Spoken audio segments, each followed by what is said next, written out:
Okay, so we're back, and I can tell you why I suck so bad at this. I had a hard time leveling the bed, so I got that tweaked out.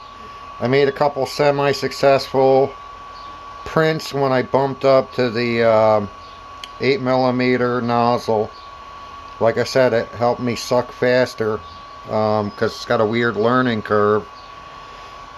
So I bumped back down to the 4mm nozzle, or maybe it's 0.04mm.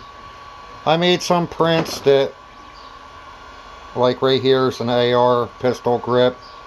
It failed. That was with the larger nozzle. It's pretty sound though. It's a shame it didn't really work. As you can see, I was pretty close to getting to the top.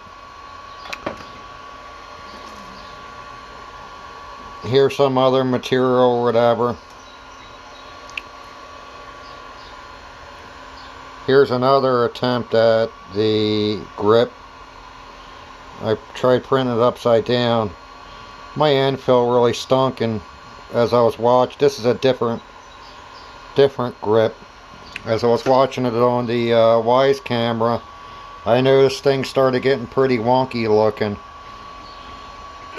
My Wyze camera doesn't have a very good view of what's going on here, so I bumped it back down to the smaller nozzle, and there's a bracket that I'm going to be printing that mounts on here and elevates up so I could get a good view of it.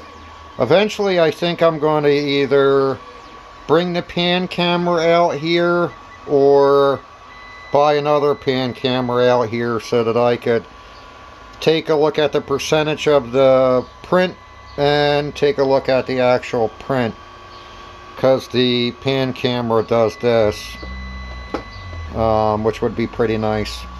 So that's it. That's all that's going on here with me and my printing. It's looking a little bit better. Quality's getting there. Hopefully this one doesn't completely suck, but so far it's looking pretty good. So there you go. Till the next time.